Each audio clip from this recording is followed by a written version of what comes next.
구독과 좋아요 꾹 눌러주세요. 오늘의 사연 시작합니다. 제가 이 이야기를 시작하는 건 벌써 8개월이 지난 지금입니다만 아직도 그날 일이 생생해요. 추석날 아침 며느리가 제게 던진 그 한마디가 제 인생을 완전히 바꿔놓을 줄은 정말 몰랐거든요. 그날 아침을 지금도 또렷하게 기억합니다. 새벽 4시에 일어나서 찬바람 맞으며 재래시장에 갔어요. 갈비 2kg에 배추 한 포기, 도라지에 더덕까지. 장바구니가 무거웠지만 마음은 설렜습니다. 오랜만에 우리 집에서 제대로 된 추석상을 차릴 생각에 말이에요. 부엌에서 앞치마 두르고 갈비찜 양념을 하는데 며느리가 부스스한 머리로 나타나더라고요. 어머님, 벌써 일어나셨어요? 응, 유진아. 오늘 친척들 많이 온다며. 음식 준비 좀 도와줄래? 그때까지만 해도 함께 음식 준비하면서 시집살이 얘기도 하고 옛날 이야기도 해주고 싶었어요. 그런데 며느리가 대답한 말이 뜻밖이었습니다. 어머님, 오늘 손님들 많이 올 테니까 밥상 차림은 제가 할게요. 어머님은 그냥 손님처럼 편히 계시면 돼요. 손님처럼요? 그 순간 손에 들고 있던 국자가 떨어질 뻔했어요. 이 집이 제 집인데 35년 넘게 살아온 이 집에서 제가 손님이라고요? 유진아, 그게 무슨 말이니? 아, 어머님, 오해하지 마세요. 그런 뜻이 아니라 어머님이 너무 애쓰시니까 오늘만큼은 편히 쉬시라는 뜻이에요. 말은 그럴듯하게 하지만 어투에서 뭔가 어색한 느낌이 났어요. 마치 저를 부담스러워한다는 뉘앙스가 묻어나더라고요. 아니다, 괜찮다. 내가 해야지. 어머님, 정말 괜찮아요. 제가 다 준비했어요. 어머님은 좀 쉬세요. 그런데 더 당황스러운 건 그 다음이었습니다.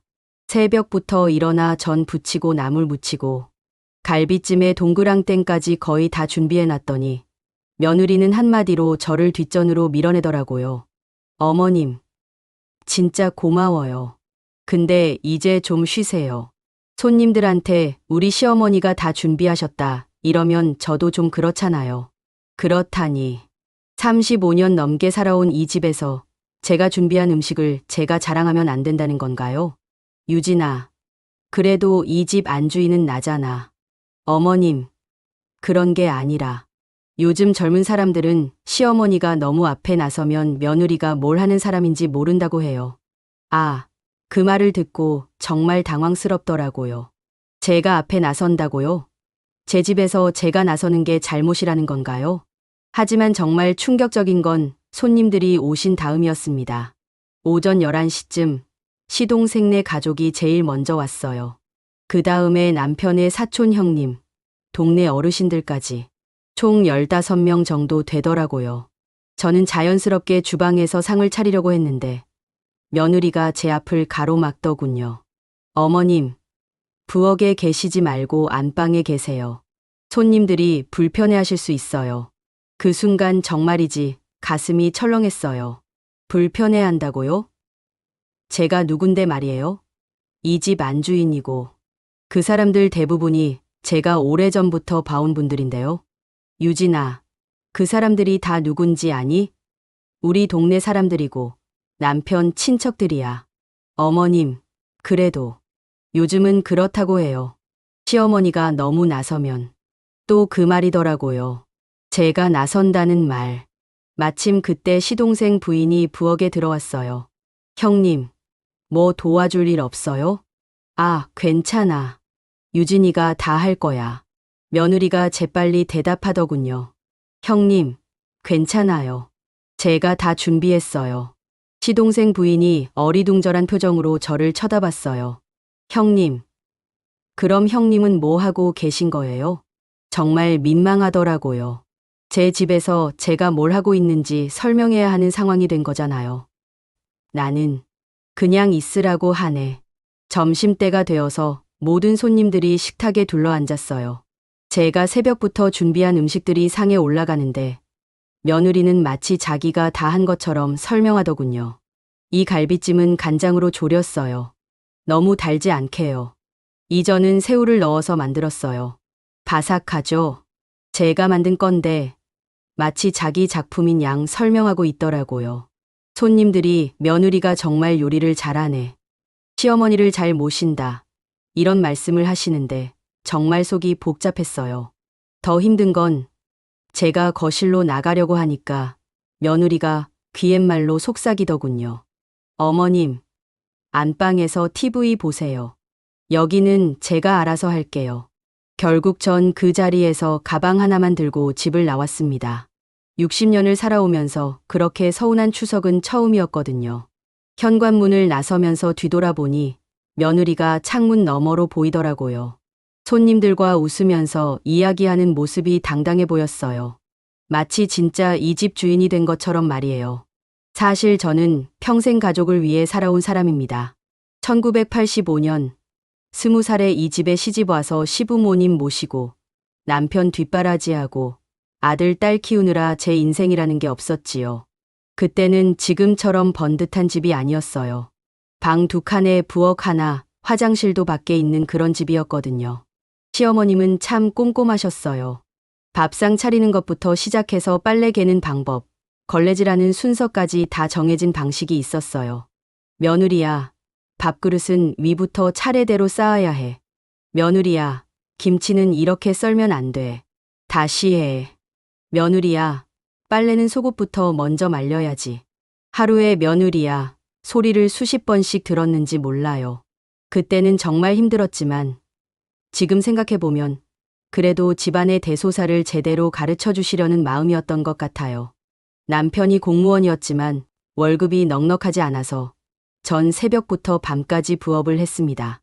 새벽에는 떡 만들어서 시장에 내다 팔고, 오전에는 김치 담가서 동네 사람들한테 팔고, 오후에는 남의 집 파출부까지 했거든요. 아들, 딸 대학 보내려고 말이에요. 특히 아들 민호가 고등학생일 때가 제일 힘들었어요. 과외비며 학원비며 돈이 물 쓰듯이 나가더라고요. 한겨울에 새벽 4시에 일어나서 떡 반죽하는데 손이 얼어서 감각이 없을 때도 많았어요. 그래도 우리 민호가 좋은 대학 가야 한다는 생각으로 견뎠지요. 남의 집 파출부 일할 때는 가끔 서러웠어요. 어떤 집 안주인은 저를 마치 하인 부리듯이 하더라고요. 아줌마, 화장실도 꼼꼼히 닦아주세요. 아줌마, 이 그릇들 다시 씻어주세요. 기름기가 남아있어요. 제 이름은 묻지도 않고 그냥 아줌마였어요. 그래도 돈을 벌어야 하니까 꾹 참았지요. 어느 날은 그 집 초등학생 딸이 저한테 이런 말을 하더라고요. 아줌마, 아줌마 아들도 아줌마처럼 남의 집 청소하러 다녀요? 마음이 찡했지만 웃으면서 대답했어요. 아니야. 우리 아들은 공부 잘해서 서울대학교 다녀.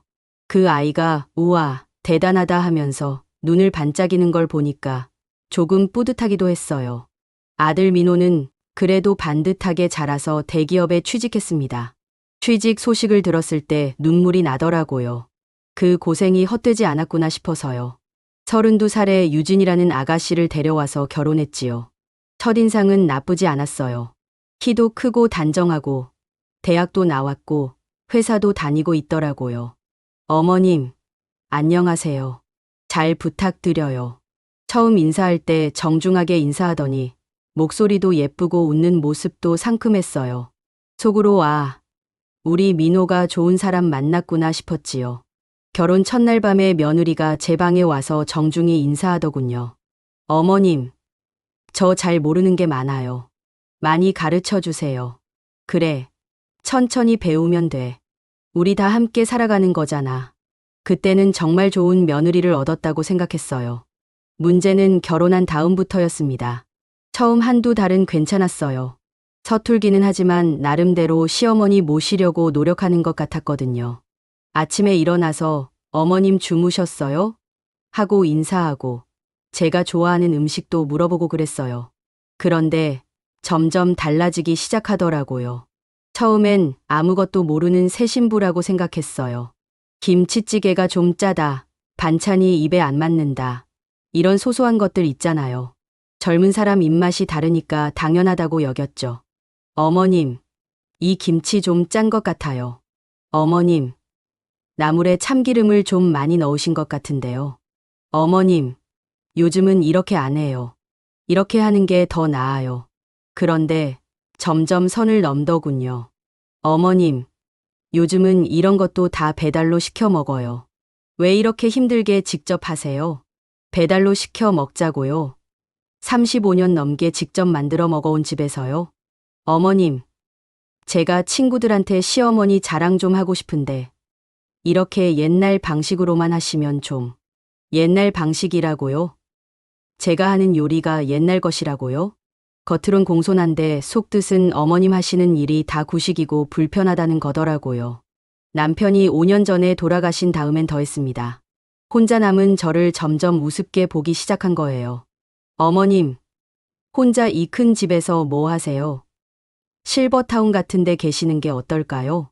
실버타운이라고요?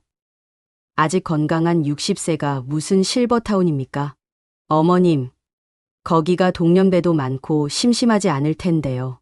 여기서는 혼자 계시니까 외로우시잖아요. 외롭긴 누가 외로워요? 제 집에서 제가 뭐가 외로워요? 하지만 아들 앞에서는 절대 그런 소리 안 하더군요. 아들이 있을 때는 완전히 다른 사람이 되어버려요. 어머님이 해주시는 음식이 최고예요. 어떻게 이렇게 맛있게 하세요? 어머님 덕분에 너무 행복해요. 친구들이 다 부러워해요. 어머님, 제가 뭐 해드릴 일 없을까요? 이런 식으로 연기를 하죠. 저는 그런 이중적인 모습이 제일 불편했어요. 집을 나온 첫날 밤은 딸 수진이네 집에서 보냈습니다. 딸이 걱정하며 물어보더군요. 엄마, 뭔 일이야? 추석날 갑자기 왜 나왔어? 딸네 집 거실에 앉아서 따뜻한 차를 한 모금 마시면서 그제야 현실이 실감났어요. 내가 정말 내 집에서 밀려난 거구나 하는 생각이 들면서 마음이 복잡하더라고요. 수진아, 엄마, 무슨 일인지 말해봐. 전 그때까지만 해도 창피해서 제대로 말하지 못했습니다. 며느리한테 소외됐다는 걸 어떻게 말해요? 그것도 내 딸한테요? 그냥 답답해서. 엄마, 형수가 뭐라고 했는데?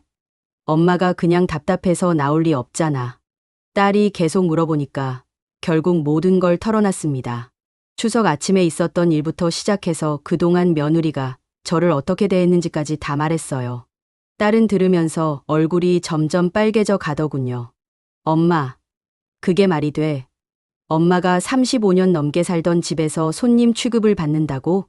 딸아, 그래도 며느리인데 내가 너무 예민하게 받아들인 건 아닐까?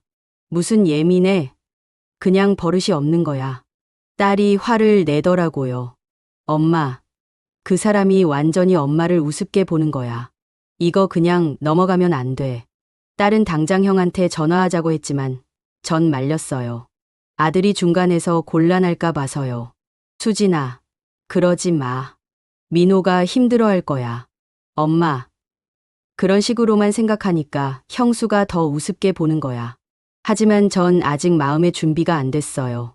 며느리와 정면으로 부딪혀야 하는 건지 아니면 제가 참고 넘어가야 하는 건지 확신이 서지 않았거든요.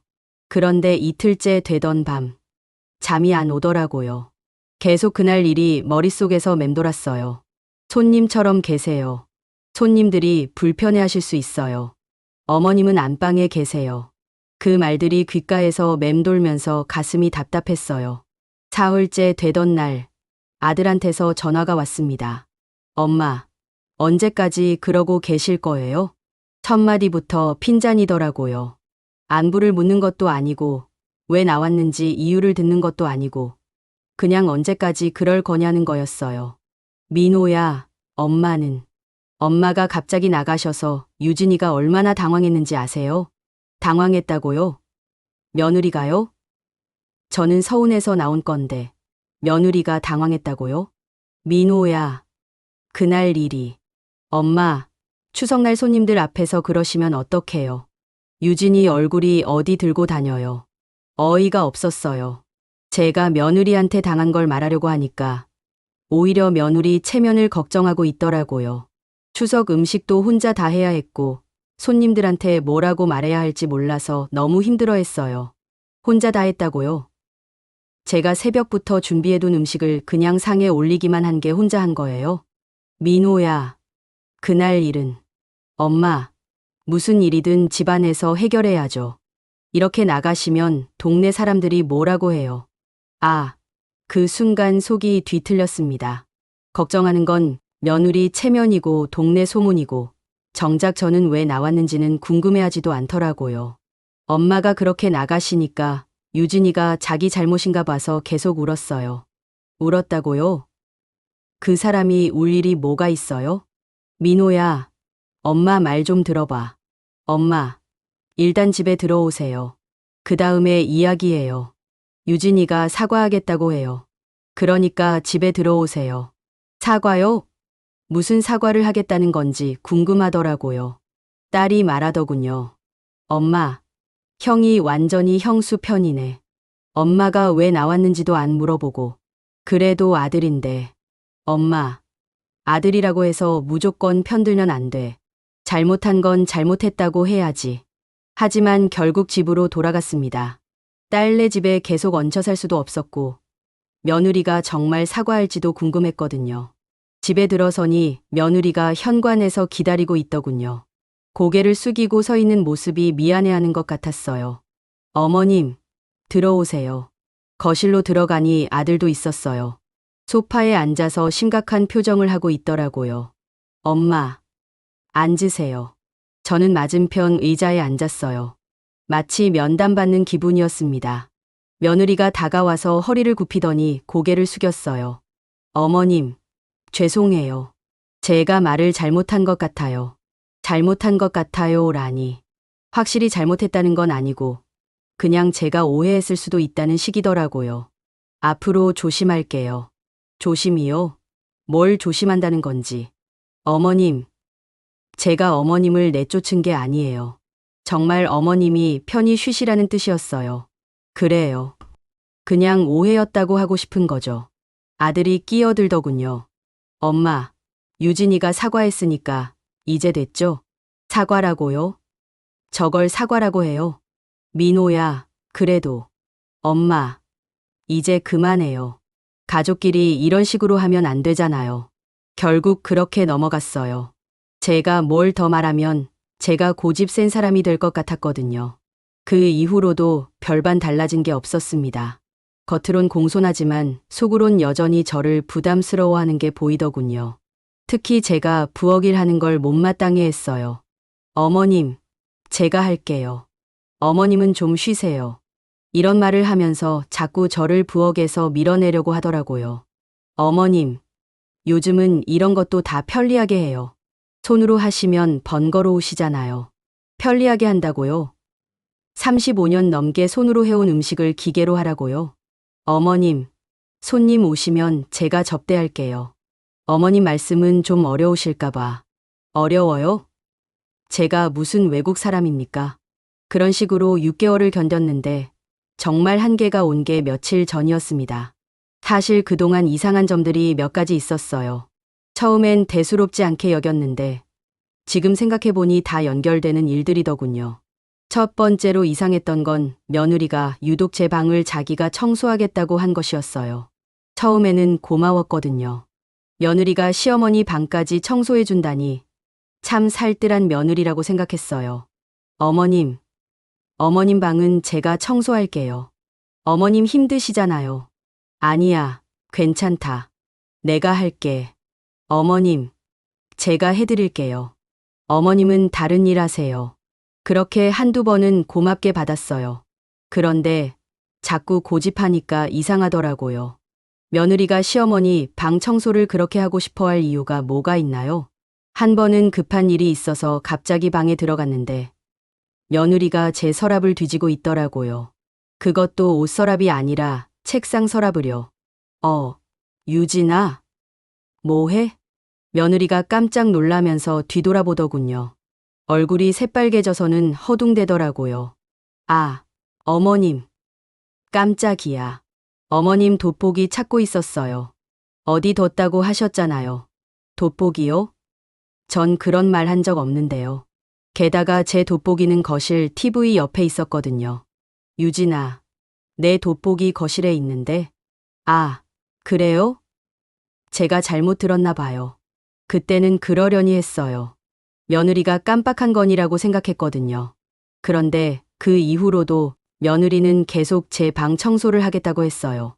그것도 제가 외출했을 때만 하려고 하더라고요. 두 번째로 이상했던 건 며느리가 자꾸 제 건강을 걱정한 것이었어요. 어머님, 요즘 많이 피곤해 보이세요. 병원 한번 다녀오세요. 처음에는 며느리가 저를 걱정해 주는구나 싶어서 고마웠어요. 아니야, 괜찮아. 어머님, 혹시 어디 아픈 데 없으세요? 왜 이렇게 깜빡깜빡 하세요? 깜빡한다고요? 전 그런 일 없는데요. 어떤 걸 깜빡했다는 건지 물어봤더니 며느리가 제대로 대답을 못 하더라고요. 아, 그냥 가끔 같은 말씀 2번 하시는 것 같아서요. 같은 말을 2번 했다고요? 언제요? 그런데 더 이상한 건 며느리가 자꾸 제가 건망증이 심하다고 다른 사람들한테 말하고 다니더라고요. 우리 어머님이 요즘 많이 깜빡하세요. 같은 말을 몇 번씩 하시고 동네 슈퍼 사장한테 그런 말을 하는 걸 들었거든요. 저는 그런 일 없는데요. 어머님이 며칠 전에 갑자기 집을 나가셨어요. 아마 정신이 좀 뭐라고요? 저는 정당한 이유가 있어서 나간 건데요. 세 번째로 이상했던 건 제 통장이었습니다. 한 달에 한 번씩 은행 가서 정리를 하는데 어느 날 보니까 제가 기억하지 못하는 출금 내역이 있더라고요. 그것도 여러 번이요. 금액도 적지 않았어요. 한 번에 30만 원, 50만 원씩 빠져나가 있더라고요. 은행 직원한테 물어보니까 이상한 대답을 하더군요. 어르신께서 직접 오셔서 빼셨어요. 언제요? 지난달 15일, 22일에 오셨고요. 지난달 15일. 그날은 감기 때문에 집에만 있었는데요. 22일도 며느리랑 병원 갔던 날이고요. 제가 그날들에 은행에 온 적 없는데요. 어르신, 분명히 오셨어요. 직접 서류도 작성하셨고요. 그러면서 은행 직원이 보여준 출금 전표를 보니까 제 서명이 있더라고요. 제 도장도 찍혀 있고요. 이상했지만 혹시 제가 깜빡한 건가 싶어서 넘어갔어요. 나이 들면서 기억이 가물가물할 수도 있으니까요. 그런데 집에 와서 생각해 보니 더 이상했어요. 제가 돈을 뺄 일이 특별히 없었거든요. 생활비는 아들이 주고 있었고 특별히 큰돈 쓸 일도 없었는데요. 네 번째로 이상했던 건 며느리의 외출이 잦아진 것이었어요. 원래 며느리는 회사 일 말고는 거의 외출을 안 했어요. 집에서 TV 보거나 스마트폰 하면서 시간 보내는 게 일상이었거든요. 그런데 몇 달 전부터 친구 만나러 간다, 쇼핑 간다, 이러면서 자주 나가더라고요. 어머님, 친구 만나러 갔다 올게요. 어느 친구? 회사 동료요. 그런데 한 번은 백화점 갔다 온다고 했는데 들고 온 쇼핑백을 보니까 전혀 다른 곳 것이더군요. 유진아, 여긴 어디야? 아, 이거요? 친구가 사다 준 거예요. 그때도 그러려니 했는데 지금 생각해보니 뭔가 숨기는 게 있었던 것 같아요. 그리고 며느리가 외출할 때마다 옷차림이 평소와 달랐어요. 집에 있을 때는 그냥 편한 옷을 입는데 나갈 때는 화장도 진하게 하고 옷도 예쁘게 입더라고요. 며느리 전화통화도 이상했어요. 가끔 집에 두고 나갈 때가 있는데 그럴 때마다 계속 전화가 오더라고요. 김영수라는 사람에게서요. 유진아, 김영수라는 분이 전화했어. 그러면 며느리가 깜짝 놀라면서 급하게 확인하더라고요. 아, 네. 회사 사람이에요. 회사 사람이요. 그런데 왜 그렇게 놀라요? 그런데 어젯밤에 정말 결정적인 걸 들었습니다. 화장실 가려고 복도를 지나가는데 며느리 방에서 전화하는 소리가 들렸어요. 목소리가 평소보다 훨씬 낮고 조심스럽더라고요. 아직은 아니야. 좀 더 기다려봐. 뭘 기다린다는 걸까요? 응. 곧 요양원에 보낼 수 있을 거야. 요양원에 보낸다고요? 누구를요? 어차피 치매라고 하면 아무도 의심 안 할 거야. 그 순간 온몸이 얼어붙는 것 같았습니다. 치매라고요? 저를 두고 하는 말인가요? 더 들으려고 했는데 갑자기 조용해지더군요. 혹시 들킨 건 아닌지 조마조마하면서 방으로 돌아왔는데 잠이 안 오더라고요. 그 뒤로 계속 생각해 보니 그동안 이상했던 일들이 다 연결되는 것 같았어요. 제 방을 자꾸 뒤진 것도, 자꾸 치매 얘기를 한 것도, 통장에서 돈이 빠진 것도, 자주 외출하는 것도, 혹시 다 연결된 일인 건 아닌가요? 하지만 확신은 서지 않았어요. 혹시 제가 며느리를 너무 미워해서 괜한 상상을 하는 건 아닌가 싶기도 했고요. 그런데 오늘 아침 정말 충격적인 일이 일어났습니다. 오늘 아침 일찍 며느리가 회사에 갔어요. 평소보다 일찍 나가면서 이런 말을 하더군요. 어머님, 오늘 좀 늦게 들어올게요. 회식이 있어서요. 그래? 몇 시쯤 들어올 거야? 아마 밤 10시나 11시쯤요. 저녁은 어머님 혼자 드세요. 그런데 평소와 다른 점이 있었어요. 며느리가 회사 갈 때는 보통 간단하게 화장하고 편한 옷을 입는데 오늘은 화장도 진하게 하고 새 옷을 입고 나가더라고요. 9시쯤 되니까 택배가 왔어요. 며느리 앞으로 온 건데 받아두라고 하더라고요. 택배 상자를 받아보니 좀 이상했어요. 발송인 이름이 김영수로 되어 있었어요. 며느리한테 자주 전화하는 그 사람 말이에요. 호기심이 생겨서 용기를 내어 택배 상자를 열어봤습니다. 상자를 여는 순간 얼굴이 굳어졌어요. 상자 안에는 약들이 들어있었거든요. 그것도 하나둘이 아니라 여러 개의 약병들이요. 모두 한국어 설명서는 없고 전부 영어로 되어 있더라고요. 그중 하나를 들어서 자세히 보니까 Sleep Aid라고 적혀 있었어요. 수면 보조제라는 뜻이죠. 급하게 스마트폰으로 번역 앱을 사용해서 약병에 적힌 글자들을 확인해 봤더니 수면제 종류더라고요. 다른 약병들도 하나씩 확인해 봤는데 소름이 돋았어요. 대부분이 신경안정제나 수면제 종류였어요. 그런데 용량이 보통이 아니더라고요. 그 순간 머리가 띵하더군요. 혹시 며느리가 저한테 이런 약을 먹이고 있는 건 아닌가요? 그러고 보니 최근 몇 달 동안 유독 깜빡깜빡하는 일이 많아졌어요. 그리고 며느리가 해준 음식을 먹은 후에 머리가 멍하고 졸린 적이 많았고요. 상자 안쪽을 더 뒤져보니 작은 메모지가 붙어 있었어요. 3개월 기억력 저하, 4개월 집중력 감소, 5개월 판단력 저하, 6개월 요양원 입소 가능? 6개월이라고요? 지금이 딱 6개월째거든요. 그러고 보니 며느리가 최근 자꾸 어머님 병원 가보시죠 라고 한 것도 이제 이해가 됩니다. 손이 떨려서 더 찾아봤더니 며느리 방에서 들었던 전화 통화 내용이 다시 생각났어요. 곧 요양원에 보낼 수 있을 거야. 치매라고 하면 아무도 의심 안 할 거야. 아, 이제야 모든 게 명확해졌습니다. 며느리가 저에게 이런 약을 먹여서 정신이 흐릿해지게 만들고 그 다음에 치매에 걸렸다고 하면서 요양원에 보내려는 계획이었던 거예요. 그러면 이 집은 완전히 며느리 차지가 되고 제 재산도 모두 관리할 수 있게 되는 거죠. 저는 즉시 휴대폰으로 약 상자들을 하나하나 다 사진으로 찍어뒀습니다. 그리고 상자는 원래대로 포장해서 며느리가 모르게 해뒀어요. 이제 더 확실한 증거를 모아야겠다고 생각했어요. 며느리 방에 들어가 보기로 했습니다. 며느리 방 문을 열고 들어가니까 평소와는 다른 느낌이더라고요.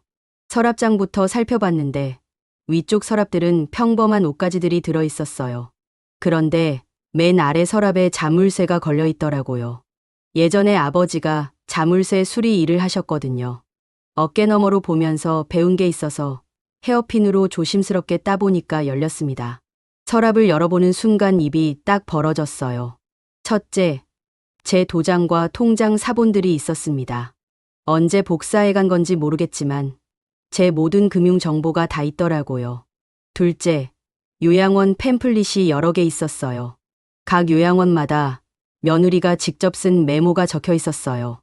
요양원 월 150만 원, 치매 전문, 실버타운 월 100만 원, 가족 동의서만 있으면 입소 가능. 그리고 각 요양원 옆에 체크 표시가 되어 있었어요. 이미 상담까지 받아본 것 같았어요. 셋째, 그리고 가장 충격적인 건 A사 용지에 적힌 계획서 같은 것이었어요. 계획, 목표 시어머니 요양원 입소 재산 관리권 확보, 1단계 약물 투여 3, 6개월, 수면제, 신경안정제를 음식에 소량씩 혼입, 서서히 기억력, 판단력 저하 유발, 2단계 치매 진단 유도 6개월 차. 병원에서 치매 진단받게 함. 가족들에게 치매 환자임을 기정사실화. 3단계 요양원 입소 추진 7개월 차. 가족들 설득하여 요양원 입소 동의 확보. 집에서 돌보기 어렵다는 명분 조성. 4단계 재산 관리 8개월 이후. 부동산 관리권 확보. 예금, 적금 등 금융자산 관리권 획득. 주의사항. 시어머니가 의심하지 않도록 평소보다 더 잘 대해줄 것. 약물은 음식에 섞어서 투여. 절대 직접 주지 말 것. 만약 들키면 시어머니가 의심병이 있다고 주장. 김영수와의 연락은 조심스럽게 할 것. 정말 치밀하고 악랄한 계획이었습니다. 그런데 계획서 옆에 또 다른 종이가 있었어요. 휴대폰 번호가 적힌 메모였는데 김영수라고 적혀 있었어요. 혹시나 해서 그 번호로 전화를 해봤습니다. 여보세요? 남자 목소리였어요. 나이는 40대 정도로 들렸어요. 저는 침착하게 말했어요. 저 유진 씨 때문에 전화 드렸는데요. 아, 유진이 시어머니세요? 안녕하세요. 시어머니라고요? 이미 며느리가 저를 소개했나 봐요. 오늘 택배 잘 받으셨나요? 네, 받았어요. 그런데 어머님, 혹시 유진이가 어머님한테 이야기했나요? 우리가 곧 같이 살게 될 거라고요. 같이 살게 된다고요? 그 순간 머리가 복잡해졌습니다. 며느리가 이미 다른 남자와 동거할 계획을 하고 있다는 뜻이었거든요. 그러면 제 아들은 뭐가 되는 건가요? 저는 침착하게 연기했습니다. 아, 그래요? 유진이가 자세한 얘기는 안 해서. 아, 그래요? 깜짝 선물로 남겨두려는 건가 보네요. 참, 어머님 건강은 어떠세요? 유진이가 많이 걱정하던데. 요즘 많이 깜빡하신다면서요? 깜빡한다고요? 며느리가 이 남자한테 뭐라고 말했을까요? 아니요, 괜찮아요. 아, 그래요? 유진이가 혹시 요양원 같은 곳도 알아보고 있다던데. 아, 죄송해요. 괜한 말씀 드렸네요. 역시 며느리가 저를 요양원에 보낼 계획을 이 남자와 공유하고 있구나 싶었어요. 전화를 끊고 나서 화가 치밀어 올랐습니다. 며느리는 저를 요양원에 보내고 제 아들과 헤어진 다음 제 재산을 이용해서 다른 남자와 살 계획이었던 거예요. 이제 확실한 증거가 모였습니다. 하지만 저는 섣불리 행동하지 않기로 했어요. 며느리가 이렇게 치밀하게 계획을 세웠다면 저도 그에 걸맞는 대응을 해야겠더라고요. 저는 일단 침착해야겠다고 생각했습니다. 성급하게 며느리를 추궁했다가는 증거를 없애버릴 수도 있고 오히려 저를 이상한 사람 취급할 수도 있으니까요. 먼저 전문가의 도움이 필요하다고 생각했어요. 딸 수진이가 변호사 사무실에서 일하거든요. 비서로 일하지만 법률 상식이 있더라고요. 수진이한테 전화했습니다. 수진아, 엄마 좀 도와줘야겠다. 급한 일이야. 엄마, 무슨 일이야? 목소리가 떨려. 전화로는 설명하기 어려워. 지금 당장 만날 수 있을까? 엄마, 그렇게 말씀하시니까 걱정되네. 우리 집으로 와. 저는 중요한 증거들을 모두 휴대폰으로 사진을 찍어서 수진이네 집으로 갔어요. 수진이 집에 도착해서 모든 증거를 보여줬습니다. 사진들, 계획서, 그리고 제가 직접 겪은 일들까지 다 설명했어요. 수진이는 보면서 얼굴이 점점 새파래지더군요. 엄마, 이건 정말 심각한 범죄야. 그렇지. 약물을 몰래 먹인 것도 그렇고, 재산을 노린 것도 그렇고, 이건 상해죄에 사기죄까지 적용될 수 있어. 수진아, 엄마가 어떻게 해야 할까? 수진이는 잠시 생각하더니 말했습니다. 엄마, 일단 병원에 가서 검사를 받아야 해. 혹시 약물이 몸에 남아있을 수도 있거든. 그래야겠구나. 그리고 이 증거들을 더 보강해야 해. 특히 약을 먹이는 현장을 잡아야 결정적이 될 거야. 어떻게? 엄마, 형수가 해준 음식을 몰래 보관해둘 수 있어? 그러면 성분 분석을 할 수 있거든. 그럴 수 있지. 그리고 가능하면 형수가 약을 음식에 넣는 장면을 촬영할 수 있으면 더 좋고. 수진이가 자세한 계획을 짜줬어요. 1단계 병원 검사로 약물 성분 확인. 2단계 며느리가 해준 음식 보관 및 성분 분석. 3단계 며느리 행동 증거 수집 촬영. 4단계 법적 대응 준비 변호사 선임. 5단계 아들에게 진실 공개. 6단계 경찰 신고. 엄마, 절대 형수가 눈치채게 하면 안 돼. 지금까지 하던 대로 자연스럽게 행동해야 해. 알았다. 그리고 만약 위험하다고 생각되면 즉시 우리 집으로 와. 알겠지? 다음 날부터 저는 본격적인 증거 수집에 들어갔습니다. 먼저 병원에 갔어요. 수진이가 아는 의사 선생님께 사정을 설명하고 검사를 받았습니다. 선생님, 제가 약을 몰래 먹은 것 같아요. 어떤 약을 말씀하시는 건가요? 며느리가 주문한 약들 사진을 보여드렸더니 의사 선생님 얼굴이 심각해지더군요. 어머님, 이건 수면제와 신경안정제네요. 누가 이런 걸 제 며느리가 제게 먹인 것 같아요. 그럼 즉시 검사를 해봐야겠네요. 혈액 검사, 소변 검사를 했어요. 검사 결과는 충격적이었습니다. 어머님, 혈액에서 벤조디아제핀 계열 약물이 검출됐습니다. 그게 뭔가요? 수면제나 신경안정제 종류인데 이 정도 농도라면 몇 개월 동안 꾸준히 복용하신 것 같아요. 정확히 며느리가 약을 먹이기 시작한 시기와 맞았어요. 그리고 이런 약물을 장기간 복용하면 기억력이나 판단력이 떨어질 수 있습니다. 그럼 제가 요즘 깜빡깜빡한 게 바로 그 약물 때문일 가능성이 높습니다. 다행히 심각한 손상은 없고 약물을 중단하면 서서히 회복될 거예요. 의사 선생님께서 상세한 소견서를 써주셨습니다. 어머님, 이건 명백한 범죄 행위입니다. 즉시 신고하세요. 집에 돌아와서는 며느리를 자연스럽게 관찰하기 시작했습니다. 며느리는 여전히 저에게 친절했어요. 하지만 이제 그 친절이 가면이라는 걸 알고 보니 더 소름 끼치더군요. 어머님, 오늘 점심은 제가 해드릴게요. 어머님은 좀 쉬세요. 그래, 고맙다. 며느리가 음식을 준비하는 동안 저는 몰래 휴대폰으로 촬영을 시작했어요. 며느리는 국을 끓이면서 중간에 작은 약 봉지를 꺼내더군요. 그리고 주위를 살핀 다음 국 안에 약가루를 넣었어요. 완벽하게 촬영됐습니다. 어머님, 다 됐어요. 며느리가 상을 차려주면서 환하게 웃더군요. 하지만 그 웃음이 이제는 소름 끼치게 보였어요. 어머님, 많이 드세요. 몸에 좋은 재료만 넣었어요. 몸에 좋은 재료요? 독을 넣어놓고 저는 자연스럽게 연기했습니다. 고맙구나. 역시 우리 며느리가 최고야. 하지만 국은 먹지 않았어요. 핑계를 대면서 조금씩 그릇에서 덜어내서 작은 용기에 보관했습니다. 유진아, 미안한데 갑자기 속이 좀 그러네. 나중에 먹을게. 어머님, 괜찮으세요? 병원 가볼까요? 또 병원 얘기를 하네요. 아니야, 괜찮아. 조금 쉬면 나을 거야. 그렇게 며칠 동안 증거를 모으는데 며느리가 뭔가 이상하다는 걸 눈치챈 것 같았어요.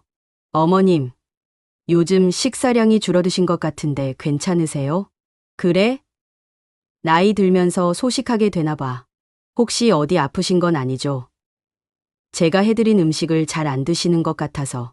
며느리가 자꾸 제 식사량을 확인하더라고요. 약이 제대로 들어가고 있는지 점검하는 거였어요.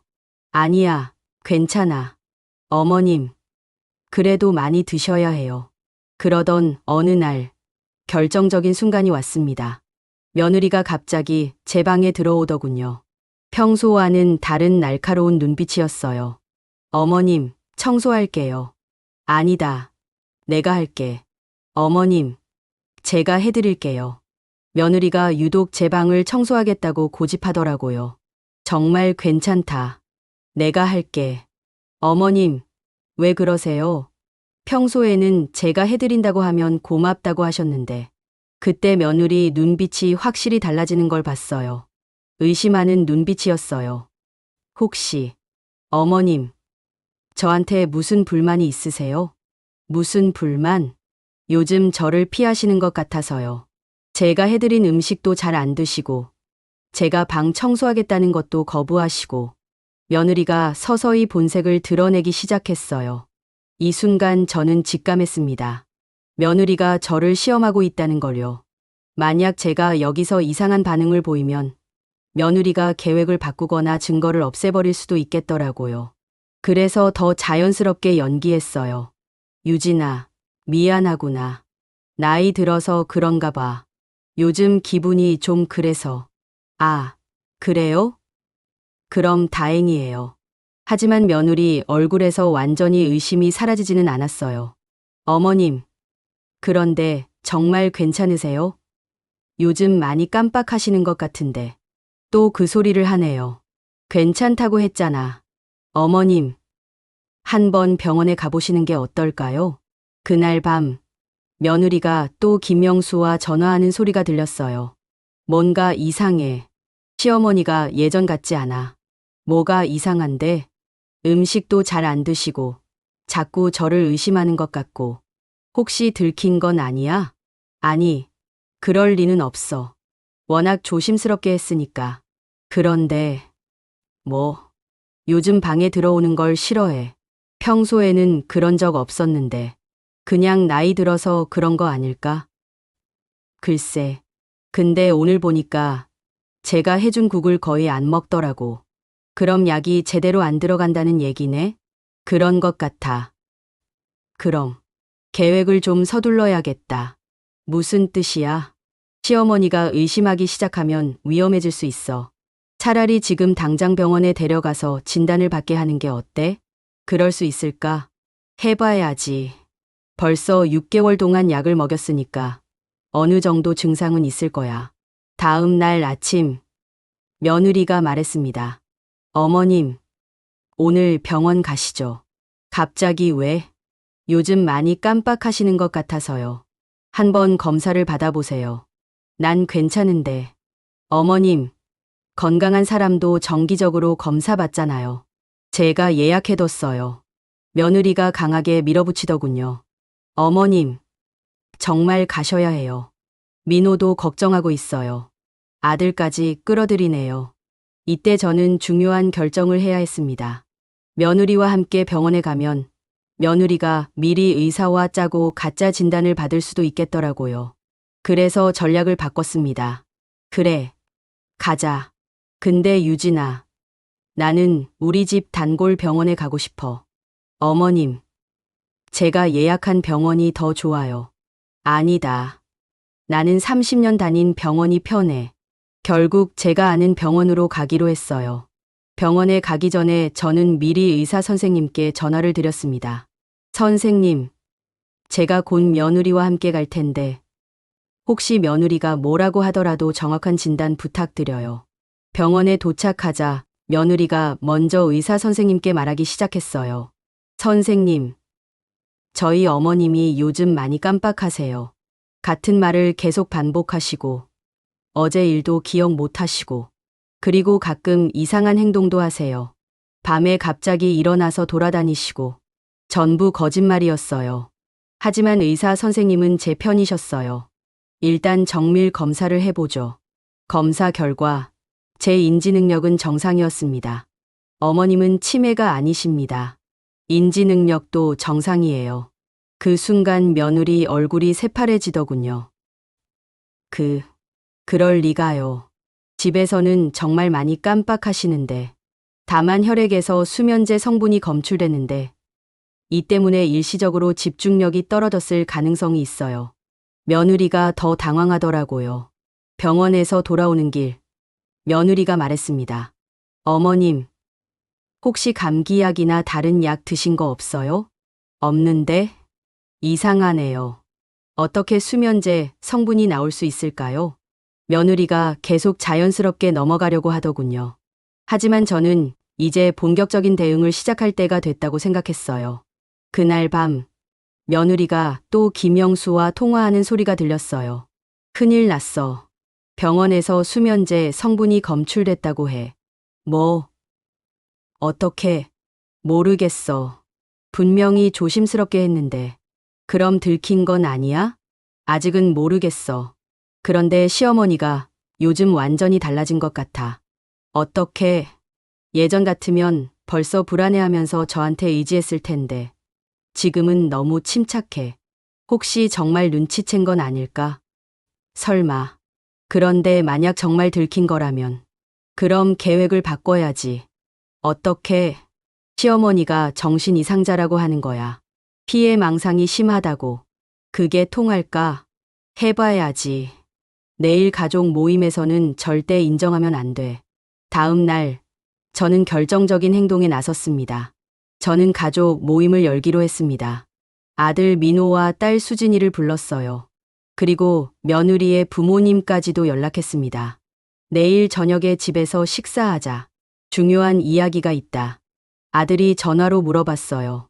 엄마, 무슨 중요한 이야기예요? 내일 보면 알게 될 거다. 며느리는 불안해하는 기색이 역력했어요. 어머님, 무슨 이야기인지 저도 미리 알 수 있을까요? 내일 같이 들으면 되지. 그날 밤, 며느리가 급하게 김영수와 통화하는 소리가 들렸어요. 큰일 났어. 시어머니가 가족 모임을 한다고 해. 가족 모임? 응. 우리 부모님까지 다 부르겠다고. 분명히 뭔가 알아낸 게 있어. 그럼 어떡하지? 모르겠어. 아무튼 절대 인정하면 안 돼. 다음 날 저녁, 온 가족이 모였습니다. 거실 테이블에 아들 민호, 며느리 유진, 딸 수진, 그리고 사돈네 어른들까지 모두 8명이 둘러앉았어요. 저는 미리 준비한 자료들을 테이블 위에 내놓았어요. 인쇄한 사진들, 의사소견서, 그리고 제가 보관한 국물 샘플까지요. 얘들아, 엄마가 지난 6개월 동안 무슨 일이 있었는지 말해줄게. 모든 사람들이 궁금해하는 얼굴로 쳐다봤어요. 하지만 며느리는 얼굴이 하얗게 질려 있더군요. 먼저 이것부터 보자. 저는 며느리가 음식에 약을 넣는 장면을 촬영한 동영상을 텔레비전에 연결해서 보여줬어요. 이게 뭐예요? 아들이 놀라면서 물어봤어요. 내 아내가 나에게 약을 먹이는 장면이다. 거실이 조용해졌어요. 엄마, 그게 무슨 말이에요? 유진이가 6개월 동안 내 음식에 수면제를 넣어서 나를 정신이 흐릿하게 만들려고 했어. 그 순간 며느리가 벌떡 일어났어요. 어머님, 그게 무슨 말씀이에요? 저한테 무슨 오해가 있으시는 거예요? 사돈어른이 놀라면서 말씀하셨어요. 사돈어른, 이게 무슨 일입니까? 저는 침착하게 대답했어요. 사돈, 천천히 설명해 드릴게요. 의사 소견서를 보여드렸어요. 제 혈액에서 수면제 성분이 검출됐어요. 6개월 동안 지속적으로 복용한 흔적이 있다고 해요. 그리고 며느리 서랍에서 찾은 계획서를 보여줬어요. 아들이 계획서를 읽어보더니 충격을 받은 듯 뒤로 물러앉았어요. 유진아, 이게 정말 네가 쓴 거야?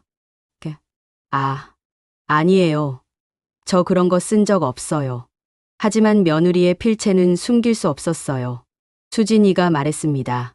형수, 이미 증거는 충분해.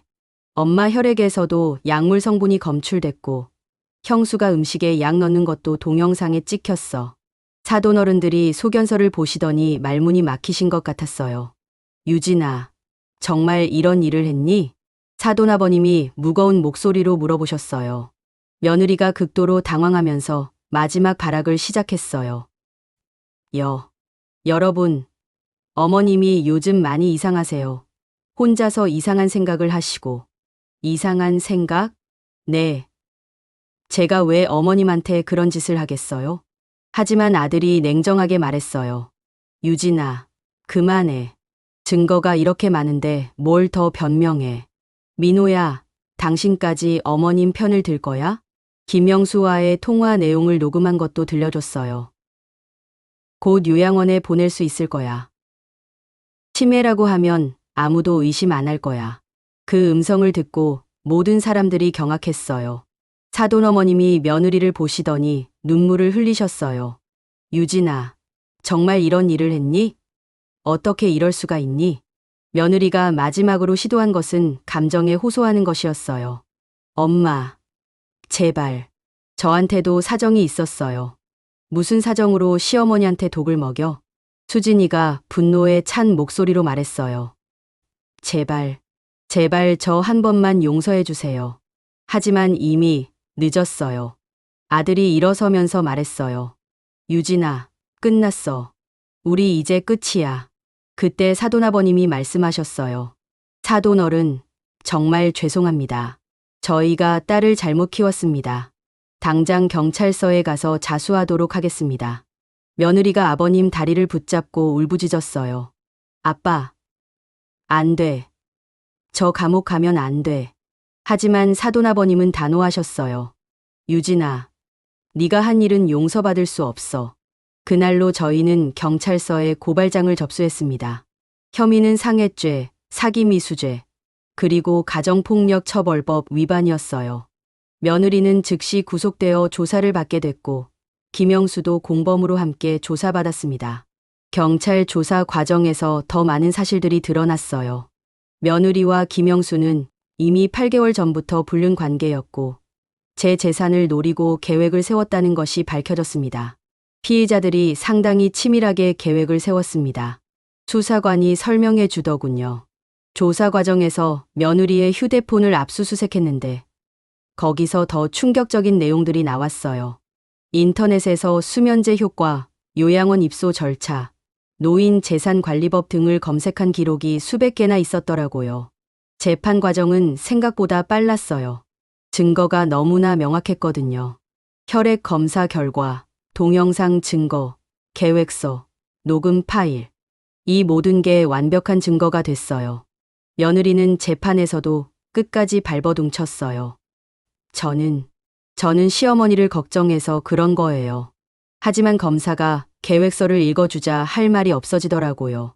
김영수는 모든 것을 며느리에게 떠넘기려고 했어요. 저는 그냥 유진이가 하자는 대로 했을 뿐이에요. 하지만 휴대폰 통화 기록이 모든 걸 증명했어요. 결국 며느리는 징역 2년 6개월을 선고받았습니다.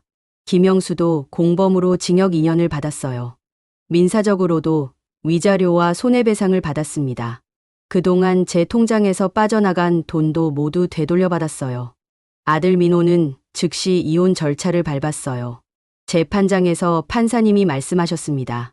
피고인의 행위는 가족이라는 신뢰 관계를 악용한 악질적인 범죄 행위입니다. 특히 노인을 상대로 저질러진 범죄라는 점에서 엄중히 처벌하지 않을 수 없습니다. 법정에서 며느리가 마지막으로 한 말은 이랬어요. 어머님, 정말 죄송해요. 제가 정말 잘못했어요. 하지만 저는 대답하지 않았습니다. 이미 끝난 일이었거든요. 재판이 끝난 후 저는 큰 변화를 겪었어요. 먼저 건강을 완전히 회복했습니다.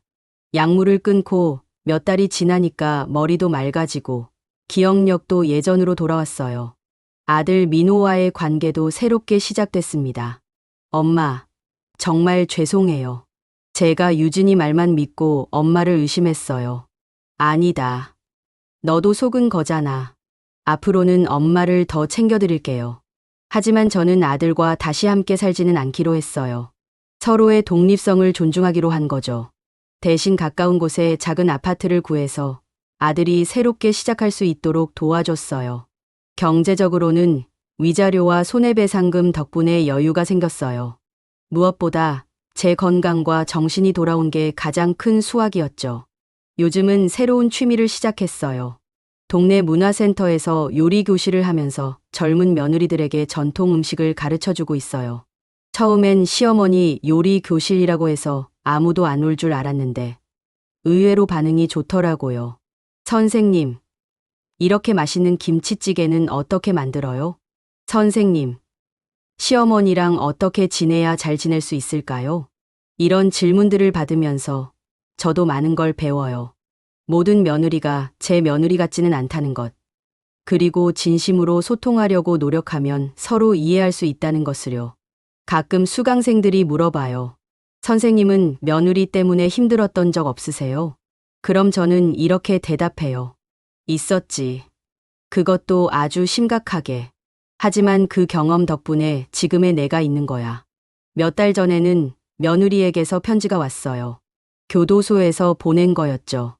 어머님, 정말 죄송합니다. 제가 정말 잘못했습니다. 매일 후회하고 있습니다. 출소하면 정말 새 사람이 되겠습니다. 저는 한참을 고민했어요. 답장을 해야 하나, 말아야 하나. 결국 짧은 답장을 보냈습니다. 진짜 반성하고 있다면 다행이다. 출소에서는 새로운 인생을 살아가거라.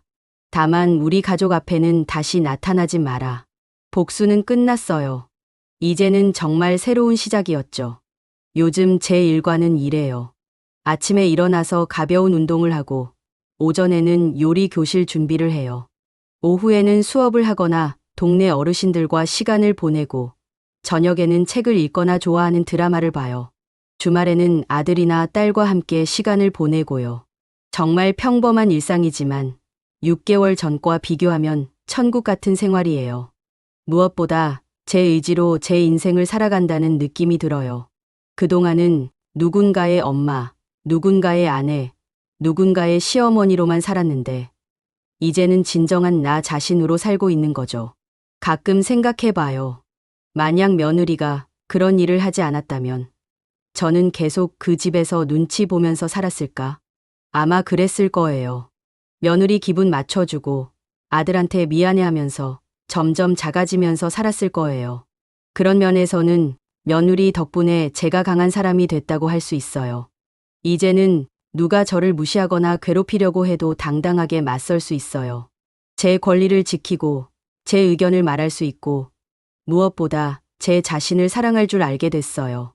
60세에 새로운 인생을 시작한 셈이죠. 어제는 요리 교실 수강생 중 한 명이 이런 말을 하더라고요. 선생님을 보면 정말 멋있어요. 그런 어려움을 겪고도 이렇게 긍정적으로 사실 수 있다니. 어려움이 있어야 사람이 성장하는 법이야. 평탄한 길만 걷는 사람은 진짜 강해질 수 없어. 정말 그렇다고 생각해요. 제가 겪은 일이 분명히 힘들었어요. 하지만 그 일 덕분에 제가 얼마나 강한 사람인지 알게 됐고, 제 인생의 주인이 저라는 걸 깨달았어요. 지금 이 순간이 제 인생에서 가장 행복한 시기인 것 같아요. 누구한테도 눈치 보지 않고, 제가 하고 싶은 일을 하면서, 제가 만나고 싶은 사람들을 만나면서 살고 있거든요. 그래서 요즘 젊은 며느리들에게 꼭 해주는 말이 있어요. 시어머니와 갈등이 있더라도 절대 극단적인 선택은 하지 마라. 대화로 해결할 수 없는 문제는 없어. 그리고 무엇보다 정직하게 살아라. 세상에는 정말 다양한 사람들이 있어요. 좋은 사람도 있고 나쁜 사람도 있죠. 하지만 나쁜 사람을 만났다고 해서 내가 나빠질 필요는 없어요. 오히려 그런 경험을 통해 더 지혜로워지고 더 강해질 수 있거든요. 그리고 무엇보다 중요한 건 자신을 포기하지 않는 거예요. 나이가 들었다고, 힘이 없다고, 누군가에게 의존하고 있다고 해서 자신을 무시당하도록 놔두면 안 돼요. 언제나 당당하게 자신의 권리를 지키면서 살아야 해요. 제가 이 경험을 통해 배운 가장 큰 교훈이에요. 이제 저는 정말 자유로워요. 누구를 미워하지도 않고 누구를 원망하지도 않아요. 며느리도 용서했어요. 미워할 만큼 소중한 사람도 아니거든요. 대신 저 자신을 더 사랑하게 됐고 제 가족들과 더 좋은 관계를 만들어가고 있어요. 그리고 새로운 사람들을 만나면서 제 인생을 더욱 풍요롭게 만들어가고 있고요. 60세에 시작한 새로운 인생, 정말 기대가 돼요.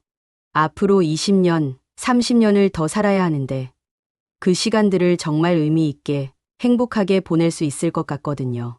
추석날 며느리가 저에게 손님처럼 계시라고 했을 때 정말 서운하고 화가 났어요.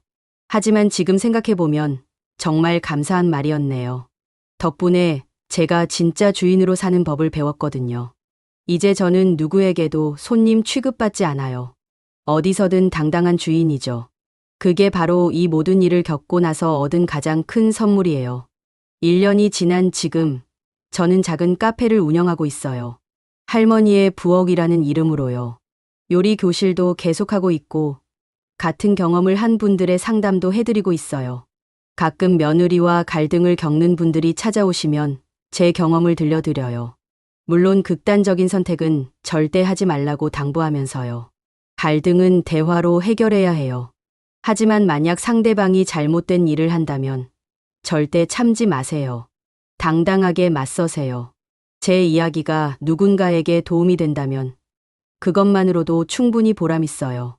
그리고 무엇보다 저 스스로 이렇게 당당하고 행복하게 살고 있다는 게 가장 큰 복수인 것 같아요.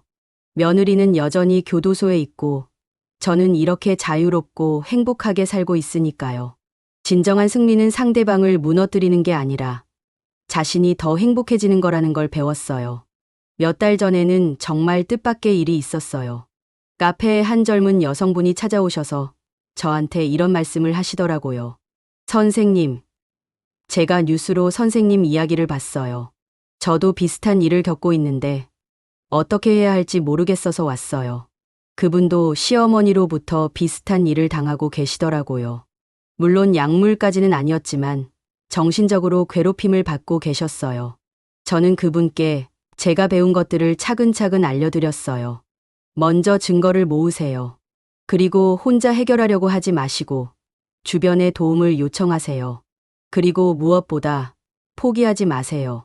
몇 달 후 그분이 다시 찾아오셨어요. 이번엔 밝은 표정으로요. 선생님 말씀대로 했더니 정말 해결됐어요. 감사해요. 그럴 때마다 제가 겪은 일들이 헛되지 않았구나 싶어서 뿌듯해요. 아들 민호는 지금 새로운 사람을 만나서 행복하게 지내고 있어요. 처음엔 결혼에 대해 두려움이 있었지만 이번엔 정말 좋은 사람을 만났더라고요. 엄마, 이번엔 정말 신중하게 선택했어요. 그리고 엄마께 먼저 소개해드리고 싶어요. 며칠 전에 그분을 만났는데 정말 착하고 예의 바른 분이시더라고요. 무엇보다 아들을 진심으로 사랑하는 게 보였어요. 어머님, 민호 오빠가 어머님 이야기를 많이 해줬어요. 정말 대단하신 분이라고. 아니야, 그냥 살다 보니까 그런 일도 있었던 거지. 저는 어머님처럼 강한 사람이 되고 싶어요. 그 말을 들으니까 마음이 따뜻해지더라고요. 딸 수진이는 이제 변호사 자격을 땄어요. 제 사건을 지켜보면서 법에 더 관심을 가지게 됐다고 해요. 엄마 덕분에 제가 정말 하고 싶은 일을 찾았어요. 무슨 소리야? 가정폭력이나 노인학대 사건을 전문으로 하는 변호사가 되고 싶어요. 엄마 같은 분들을 도와드리고 싶어요. 정말 자랑스러운 딸이에요. 그래서 지금 제가 가장 하고 싶은 말은 이거예요. 추석날 며느리가 손님들 밥상 차리라고 해서 집 나온 게 제 인생 최고의 결정이었어요. 정말로요. 그날 만약 제가 참고 넘어갔다면 지금도 그 집에서 며느리 눈치 보면서 살고 있었을 거예요. 아니, 어쩌면 정말로 요양원에 가 있었을지도 모르고요. 하지만 저는 용기를 내서 집을 나왔고 진실을 찾았고 제 권리를 지켰어요. 그 결과 지금은 이렇게 자유롭고 행복한 삶을 살고 있어요. 나이가 들었다고, 힘이 없다고, 가족에게 의존하고 있다고 해서 절대 포기하면 안 되는구나 싶어요. 언제든 새로운 시작은 가능하고 언제든 자신의 권리를 찾을 수 있어요. 60세에도 말이에요. 오늘도 카페에서 손님들을 맞으면서 제가 직접 끓인 된장찌개와 김치찌개를 대접하고 있어요. 사장님, 이 찌개 정말 맛있어요. 어떻게 이렇게 깊은 맛이 나요? 비결이 뭐예요? 그럴 때마다 저는 웃으면서 대답해요. 정성이지 뭐. 그리고 자유로운 마음으로 끓이는 거야. 정말 그래요. 이제는 누구의 눈치도 보지 않고 오직 제 마음대로 요리를 할 수 있어요. 그래서 더 맛있나 봐요. 마지막으로 혹시 저와 비슷한 일을 겪고 계신 분들께 드리고 싶은 말씀이 있어요. 절대 포기하지 마세요. 나이가 많아도 힘이 없어도 어려운 상황에 있어도 포기하지 마세요. 세상에는 여러분을 도와줄 사람들이 분명히 있어요. 그리고 무엇보다 자신을 믿으세요. 여러분은 생각보다 훨씬 강한 사람이에요. 저도 그랬거든요. 60년을 살면서 한 번도 누군가와 싸워본 적 없던 제가 이렇게 당당하게 제 권리를 찾을 수 있었어요. 여러분도 할 수 있어요. 그리고 기억하세요. 진정한 승리는 복수가 아니라 자신이 더 행복해지는 거라는 것을요. 저는 지금 정말 행복해요. 그리고 앞으로도 계속 행복할 거예요. 여러분도 그렇게 되시길 진심으로 바래요.